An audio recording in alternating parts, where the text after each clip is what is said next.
Buenas noches, mi nombre es Jessica Lisset Cuervo Camacho, estudiante del sexto semestre de Psicología de la Universidad Nacional Abierta de Distancia. Mis compañeros Ruben Ingers Abogal, Amparo García y María Chávez, con quienes compartimos este grupo y deseamos trabajar de la mejor forma en la fase 2 de neuropsicología. Para empezar, nuestra compañera Amparo García va a tocar los principales temas de la fase número 2. Las emociones pueden definirse de dos maneras. Una, como una reacción química que se produce en el cerebro ante determinado estímulo externo y que hacen que el individuo reaccione de determinada forma y que lo prepare, bien sea para la lucha o para la huida ante determinada situación y que le permita sobrevivir. Otra definición es que la emoción es un conjunto de metahabilidades, digamos así, que le permiten al individuo entender sus propias emociones, entender las emociones de los demás y de esta manera reaccionar de la manera más adecuada para adaptarse más fácilmente ante la sociedad, ante el entorno que lo rodea. Las emociones siempre han permitido al ser humano sobrevivir y adaptarse a determinadas situaciones y le han facilitado a través del tiempo un proceso de compartir y entender a los demás en la parte social. Muchas veces tiende a confundirse lo que es una emoción con lo que es un sentimiento. Son dos cosas interrelacionadas, pero que sin embargo son diferentes. La emoción, pues ya habíamos dado la definición anteriormente, es esa reacción espontánea, momentánea e intensa que experimenta pues el ser humano ante determinadas situaciones, mientras que el sentimiento parte de una emoción, pero sin embargo se mantiene en el tiempo y permite al individuo elegir si continúa con esa emoción o por el contrario la cambia o por el contrario la termina. Entonces, esa es como básicamente la diferencia, ¿no? El sentimiento también pues permite al individuo entender las emociones de los demás y de una otra forma compartir esas emociones. Las emociones y los sentimientos pueden provocar en el individuo un tipo de reacción, ya sea de forma positiva o negativa en el organismo, una reacción que puede enfermar en determinado momento a la persona. Estas reacciones son producto de factores biopsicosociales que están presentes ya sea de forma intrínseca o extrínseca en un individuo. Intrínseca pues se dice que es cuando estos factores forman parte, digamos, del individuo como tal, ya sea de forma genética, de forma hereditaria, como por ejemplo predisposición a ciertas enfermedades, color de la piel, la raza, las condiciones, digamos, físicas como tal, y que en determinado momento pueden llegar a producir en el individuo ya sea enfermedad o hacer que este individuo, digamos, reaccione de manera diferente ante determinadas situaciones. Otros factores son de tipo externo o extrínsecos y ya se refieren a las relaciones que establece el individuo con el entorno en el que se desarrolla. Estas relaciones pueden ser de tipo laboral, de tipo cultural o de tipo económico y asimismo van a afectar a la persona y van a hacer que esta persona reaccione de manera diferente ante ellas, ya sea con algún tipo de enfermedad o potenciando sus habilidades y la respuesta del organismo ante ciertas situaciones. Buenas tardes. Continuando con el desarrollo de la conferencia, de la videollamada que tenemos como parte del grupo. Muchas gracias Jessica y Amparo por los aportes. A mí me corresponde hablar de lo que son las bases fisiológicas y estructurales correspondientes a la parte cerebral como experiencia emocional del ser humano. Fíjense que con relación a esta teoría de la inteligencia emocional, con relación a esta base, vemos un aporte importante que es el sistema límbico. Ese sistema límbico prácticamente se basa bajo dos estructuras, que es la amígdala y el hipocampo. Este hipocampo y estas amígdalas pues son las encargadas de todo el aprendizaje y el recuerdo dentro del cerebro. Lo primero que podemos nosotros dimensionar es que la primera estructura cerebral pues se basa bajo el funcionamiento también del neocórtex. ¿Qué significa aquello? Pues de que este nos permite a nosotros como tal tener un resultado de un proceso evolutivo, es decir, junto con relación con la amígdala se hace posible la supervivencia del hombre dimensionando las características que lo sucede del pasado, es decir, prácticamente que tiene una relación con partes de una situación que podemos nosotros tener para poderla relacionar. Lo cual indica de que estas bases lo que forman o lo que nos permiten a nosotros tener es activar los recuerdos y las respuestas sin que la persona conteste, digámoslo así, de una forma consciente el motivo el motivo por el cual está girando alrededor de su entorno, de su desarrollo. Entonces tenemos solamente estas bases. Como inteligencia emocional, pues vemos muchas dimensiones. Hablemos un poquito sobre lo que nos dicen a nosotros Goleman. Goleman, por ejemplo, nos dice de que la capacidad de reconocer nuestros propios sentimientos, es decir, los sentimientos de los demás, consiste en poder nosotros motivar y manejar, es decir, prácticamente la inteligencia emocional nos permite a nosotros conceptuar sobre lo que nosotros estamos percibiendo a través de unos estímulos. Cuando nosotros miramos, pues, esta inteligencia emocional, pues, tiene 5 importantes aspectos que nosotros miramos, que es el autorreconocimiento emocional. Como segundo tenemos una autorregulación. Como tercer aspecto tenemos una motivación. Como cuarto una empatía y un reconocimiento de las emociones ajenas. Y como quinto tenemos las habilidades emocionales. Este compendio de estos 5 aspectos hace de que de una u otra manera nosotros pues prácticamente tengamos un control o un registro de una manera más conceptual sobre lo que son las motivaciones.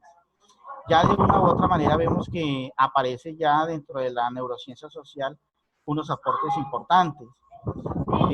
Por eso la exploración de las bases neurológicas de los procesos tradicionalmente estudiados busca comprender las bases de los procesos psicológicos que corresponden a la conducta social. Por eso la neurociencia social nos permite tener nuevos aportes a través de técnicas de análisis y de medición de la actividad cerebral.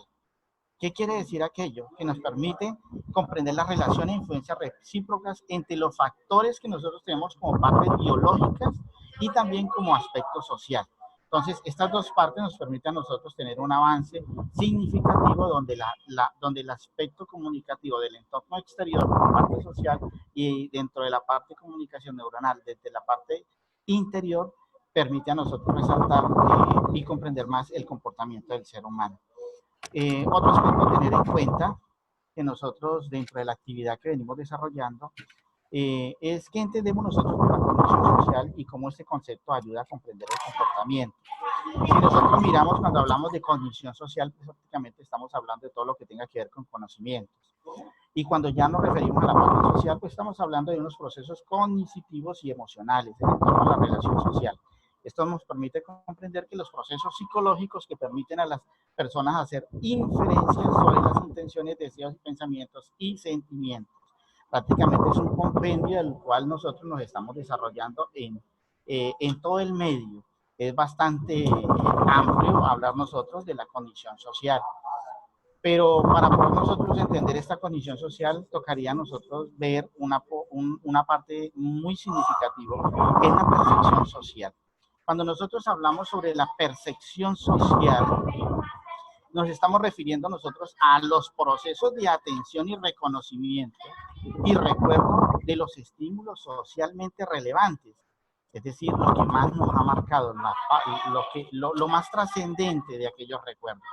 Es decir, este proceso perceptivo está mediado por un sistema neuronal que se encuentra en la región de selección de caras, existentes en la corteza visual.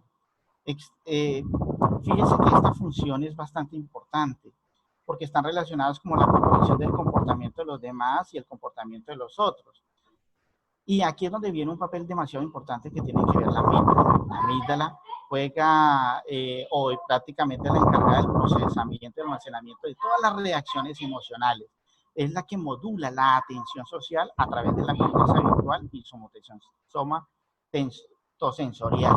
Entonces, compañeros, desde este punto de vista y todo lo que nosotros hemos estudiado, prácticamente esta parte de la neuropsicología nos ayuda bastante a nosotros comprender cómo se mueve el individuo en una forma, digámoslo así, mancomunada entre lo que son el campo, el medio, en el cual nosotros nos desarrollamos, donde la parte social hacia la parte interior tiene demasiada influencia. No sé, María, ¿tú qué nos puedes decir al respecto? Pues bueno, yo pienso que sí, es importante, digamos, que en el tema de la comunicación, digamos que tener cierta empatía y habilidad para poder hablar con los otros y a veces aprender no solo a hablar, sino también a escuchar, ya que cuando yo solo hablo, no puedo solucionar como las dificultades, entonces es importante también aprender a escuchar, pues para así encontrar una comunicación en lo que es nuestro día a día. Claro, mire que prácticamente estamos nosotros hablando, María, de lo que es la realidad. Cada individuo percibe una realidad de acuerdo a su propia forma de ver en su entorno. Entonces, estaríamos hablando casi de una huella de identidad a través del proceso neuropsicológico. Claro que sí, porque digamos que la comunicación es algo que tú necesitas todo el tiempo. Tú te relacionas todo el tiempo, así no con gente conocida, al coger un bus, al comprar el pan, al ir al cine, siempre te estás relacionando, entonces hay que poner a funcionar muy bien esa parte neuronal. Sí, sí, María. De todas maneras, esta parte biológica y como tú lo dices, pues es demasiado importante. Por eso nos gustaría conocer un poquito más a profundidad para que tú nos puedas ayudar en lo que tiene que ver con la inferencia social y pues con los aspectos de la mente. Claro que sí. Entonces, digamos que yo hablaría un poco de qué es la inferencia social. Entonces, la inferencia social hace referencia como, a cómo se comprenden las personas, a cómo perciben, a cómo yo trato de entender al otro, a cómo guardo la información, porque todo esto es un proceso.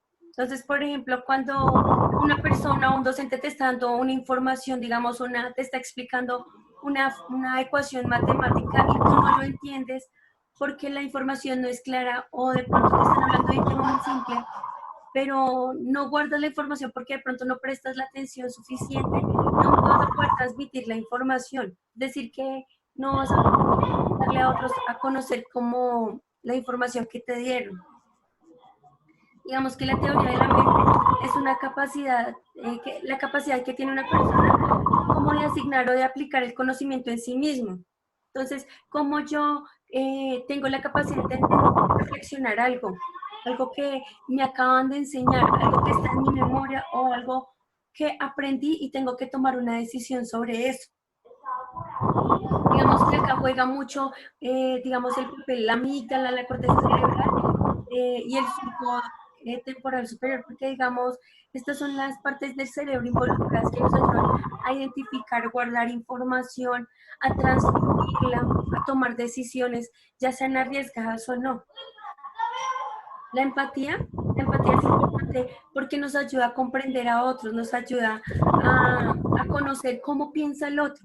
Es importante que cuando conozcamos a alguien uno trata de caerle bien, pero no siempre le caes bien.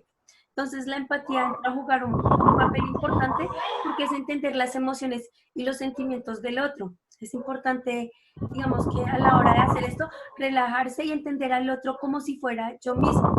Porque, digamos, hay muchas situaciones en las que una persona tiene mucha rabia.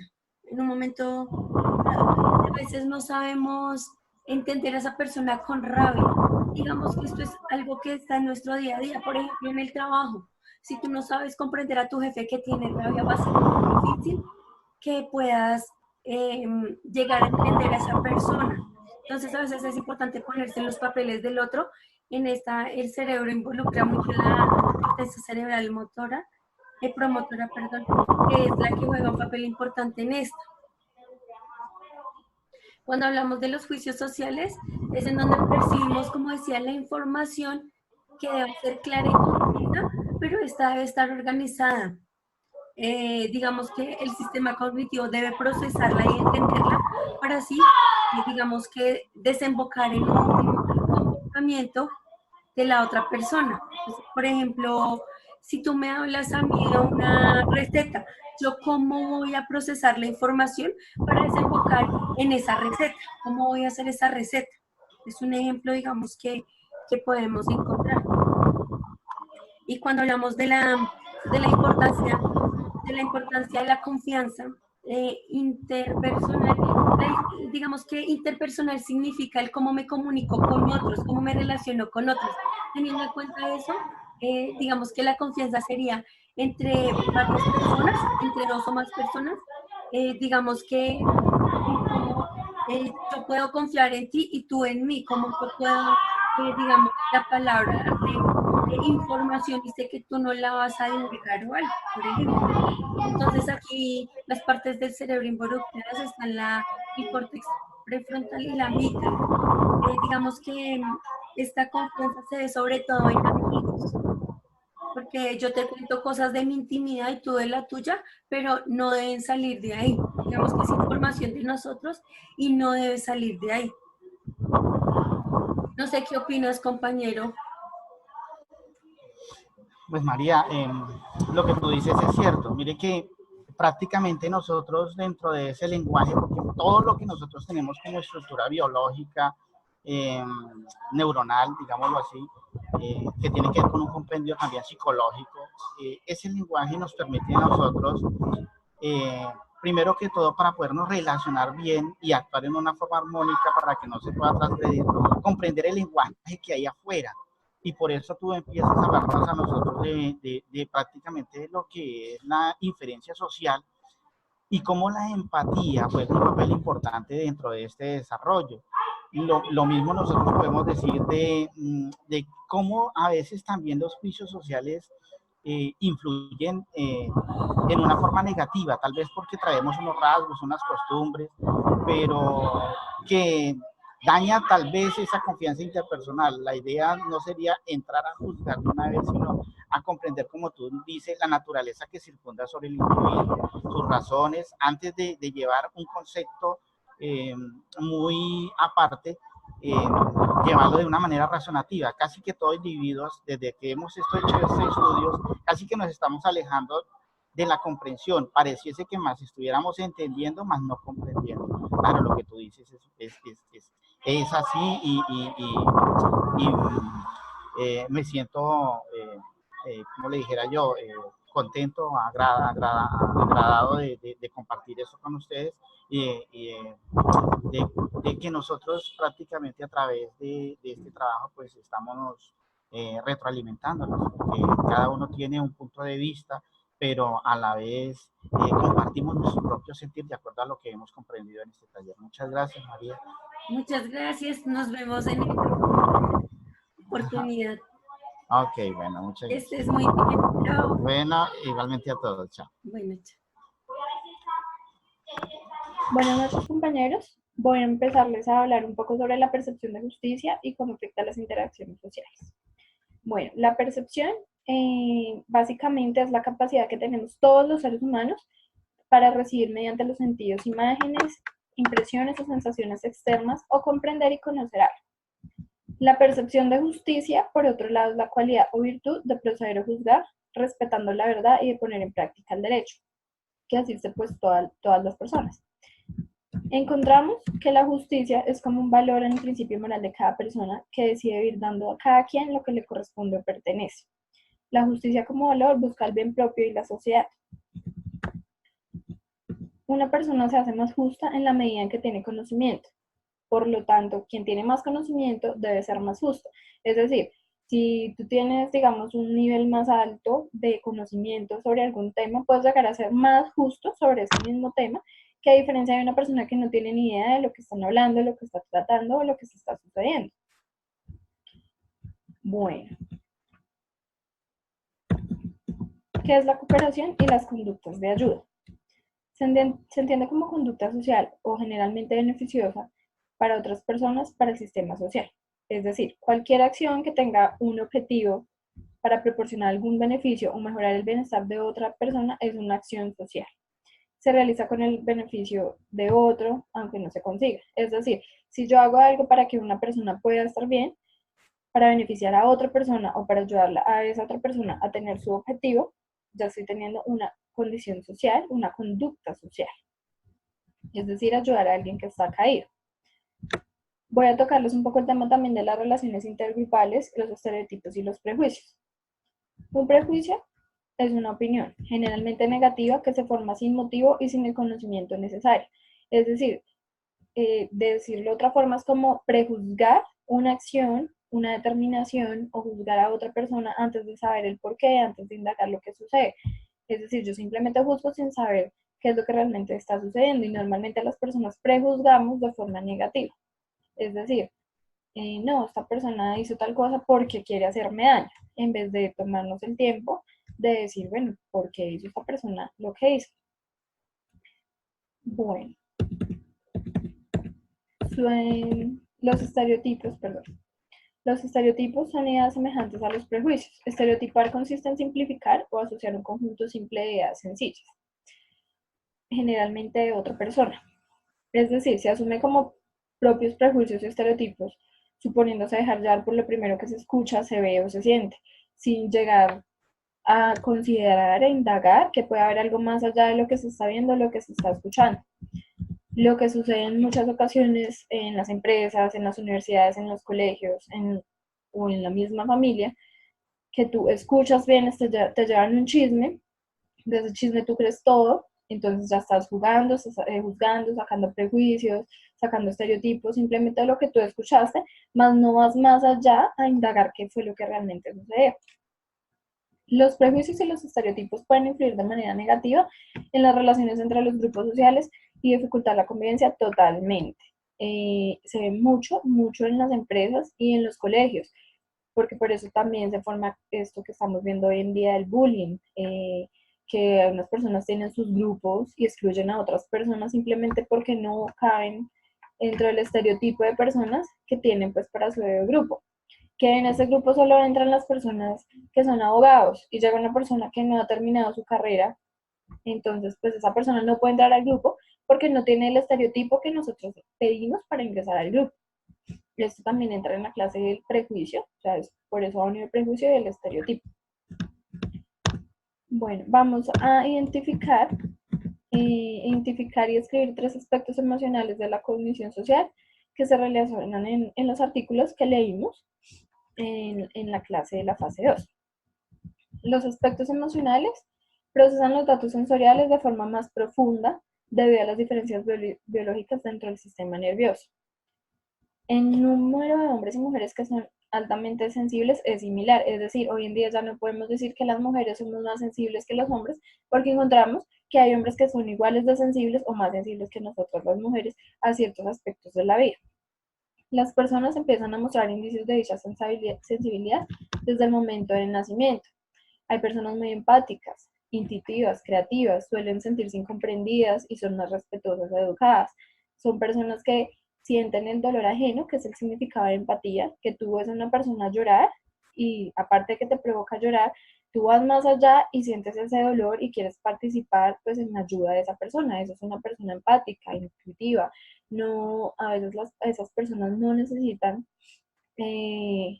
estar allá sentado en el momento, en sus zapatos, como decimos nosotros, para sentir el dolor de las personas, porque tenemos esa cognición social un poco más desarrollada y eso nos hace unas personas intuitivas que simplemente con ver a la otra persona podemos notar que algo les está sucediendo.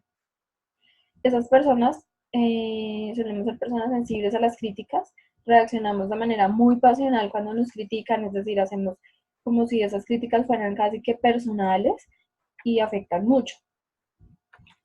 Trabajan excelentemente en buen equipo, somos más susceptibles a la depresión, obviamente por lo mismo que somos personas muy sensibles. Bueno, dado esto ya vamos finalizada la conferencia. Este era el último tema tratado en la fase 2. de esta parte del semestre. Esperamos cumplir con todas las expectativas de la tutora, haber llegado a profundidad a cada uno de los temas y seguir comprendiendo mucho más los temas manejados.